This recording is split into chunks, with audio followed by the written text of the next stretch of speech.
Tahadhari ya Disemba tarehe 9 imeibuka huku serikali ya Samia Suluhu ikijawa tumbo joto. Hujambo na karibu kwa taarifa zetu za Kenyascope, na tafadhali kumbuka kusubscribe.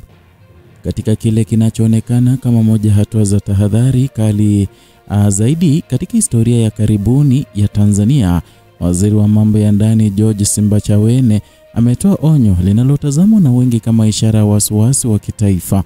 Ametangaza kuwepo kwa taarifa za mipango ya maandamano mapya yanayodaiwa kuandaliwa kufanyika Disemba tarehe 9, siku ambayo kwa kawaida husherehekewa kama kumbukizi ya uhuru wa Tanzania. Taarifa hii imezua taharuki hasa baada ya kile kilichotokea Oktoba tarehe 29, siku iliyoacha alama ya huzuni, majeraha na maswali mazito katika kumbukumbu ya taifa. Katika kauli yake, Simbachawene alisisitiza kuwa serikali itaruhusu kurudiwa kwa machafuko yaliyoshuhudiwa miezi michache iliyopita, akisisitiza kuwa ulinzi mkali utawekwa katika maeneo mbalimbali ya nchi ili kuzuia vurugu zozote ambazo zinaweza kuhatarisha usalama wa wananchi. Kauli hii imewafanya watazamaji wa masuala ya kitaifa kutambua ukubwa hali ilivyo, hasa kutokana na uzito uliotolewa kuhusu maandalizi ya vikosi vya ulinzi na usalama. Tangazo hili limekuja wakati taifa likiendelea kukumbuka athari za maandamano ya Oktoba tarehe 29, tukio ambalo lilitikisa misingi ya amani iliyodumu kwa muda mrefu. Hadi sasa mjadala kuhusu vifo, majeraha na uharibifu wa miundombinu uliotokea siku hiyo umeendelea kuibua hisia nzito katika jamii. Matamshi ya viongozi, taarifa za wananchi na taharuki iliyoendelea mtaani zimefanya Oktoba 29 kuwa moja ya matukio yenye makovu makubwa katika historia ya nchi. Na katika kueleza athari hizo, Simbachawene aliweka wazi kuwa uharibifu wa miundombinu ya umma, hususan vituo vya mabasi ya mwenda kasi BRT, ulikuwa pigo kubwa kwa serikali. Mradi wa mabasi hayo umechukuliwa kama moja mafanikio ya uwekezaji wa serikali katika huduma za usafiri mijini, na kupitia mfumo huo maelfu ya wananchi wasio na uwezo wa kumiliki magari wamekuwa wakipata huduma nafuu na za uhakika. Na hivyo uharibifu wa miundombinu hiyo sio tu pigo la kifedha, bali pia ni athari inayoathiri maisha ya kila siku ya wananchi wa kawaida. Uharibifu huu, kwa mujibu wa takwimu za awali za serikali, umeacha gharama ambazo vizazi vya sasa na vijavyo vitapaswa kubeba kupitia ulipaji wa mikopo na kodi ambazo zilitumika katika ujenzi wa mradi huo. Na kauli ya waziri imeweka wazi kwamba madhara hayo hayapo tu katika uso wa miundombinu iliyoharibiwa, bali pia katika deni la muda mrefu la kifedha ambalo taifa litalazimika kulimaliza kwa kipindi kirefu. Na hivyo maandamano ya Oktoba tarehe 29 yamegusa zaidi ya siasa, yamegusa mifumo ya maisha ya wananchi, uchumi wa taifa na mustakabali wa maendeleo. Pamoja na maumivu ya hasara hizo, waziri ametoa rai kwa vijana ambao mara nyingi ndio kundi linaloongoza katika harakati za mitaani.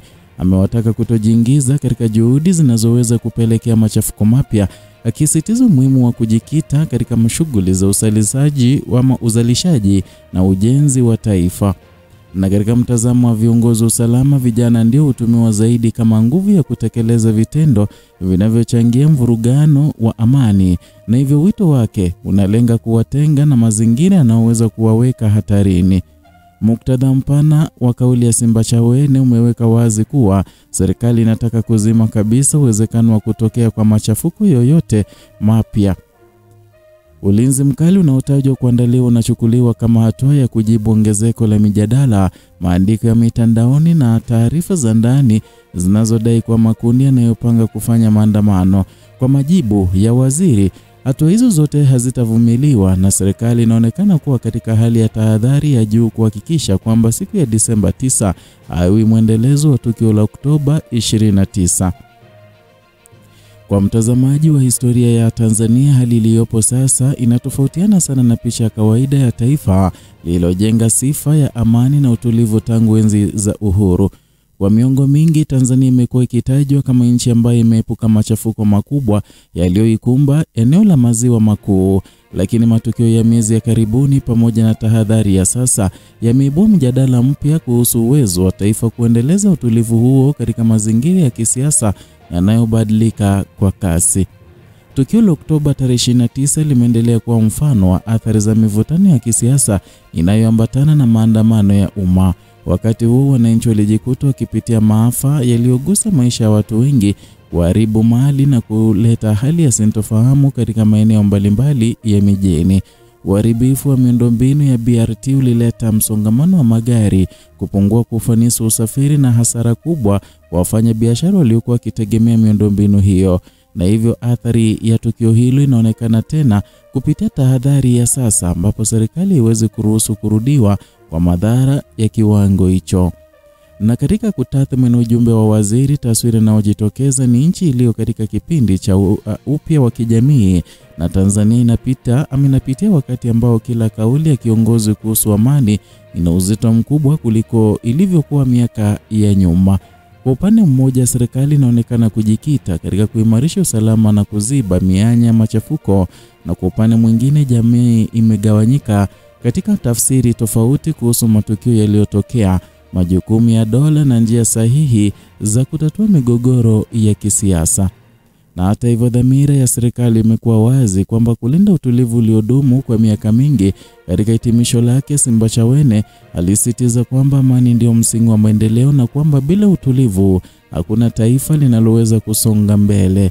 Hoja hiyo inaakisi falsafa ya uongozi wa Tanzania tangu enzi ya Mwalimu Julius Nyerere, ambapo amani ilitazamwa kama urithi mkubwa zaidi wa taifa. Kauli ya waziri imekuwa pia mwito wa wananchi kuendelea kuiunga mkono serikali katika juhudi za kudumisha utulivu, na katika kipindi ambacho taarifa nyingi kusambaa kwa kasi kupitia mitandao ya kijamii, wito huu unalenga kukabiliana na misimamo inayoweza kuchochea mgawanyiko au kupotosha taarifa kuhusu yale yanayojiri. Na kwa tafsiri pana, serikali inataka kuhakikisha kuwa maelezo yake yanabaki kuwa rejea kuu katika kuelewa hali ya usalama nchini. Kwa mujibu wa mazingira ya sasa, tahadhari ya Disemba 9 imeibua hisia za taharuki, lakini pia imewapa wananchi nafasi ya kutafakari mustakabali wa taifa lao, na ni hali hii ambayo imejenga picha ya nchi inayotembea kwenye mstari mwembamba kati ya utulivu na mvutano, mstari ambao hauna nafasi ya makosa.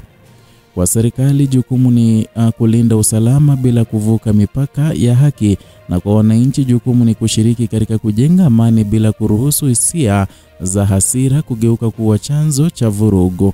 Kwa namna yoyote ile, tahadhari ya sasa imeweka taifa katika hali ya macho kufuatilia hatua zote zitakazochukuliwa, kauli zitakazotolewa na mwenendo wa siku chache zijazo. Kwamba taarifa hizi zimetangazwa hadharani kabla ya siku ya sherehe za uhuru ni ishara kwamba serikali inataka kuzima kabisa uwezekano wa kurudiwa kwa maafa ya Oktoba. Mwisho wa yote, ujumbe wa waziri Simbachawene umeacha alama ya wazi kwamba Tanzania iko katika hatua muhimu ya kutafakari upya namna inavyojihami dhidi ya machafuko ya kisiasa, namna inavyohifadhi maendeleo yake, na namna inavyotumia amani kama msingi wa safari yake ya baadaye. Na katika kipindi hiki, kila raia anaitwa kuwa sehemu ya ujenzi wa nchi isiyotetereshwa na vurugu, bali na imarisho na mshikamano wa maadili ya kitaifa. Ni hayo tuliokuandalia kutoka hapa Kenyascope, channel yako pendwa ambayo inakuletea taarifa hizi na zingine kwa kina bila kupindisha wala kuegemea upande wowote. Zidi kutusupport kwa kulike, kusubscribe na kushare video zetu ili tuweze kuwafikia wote ambao hawajapata taarifa hizi.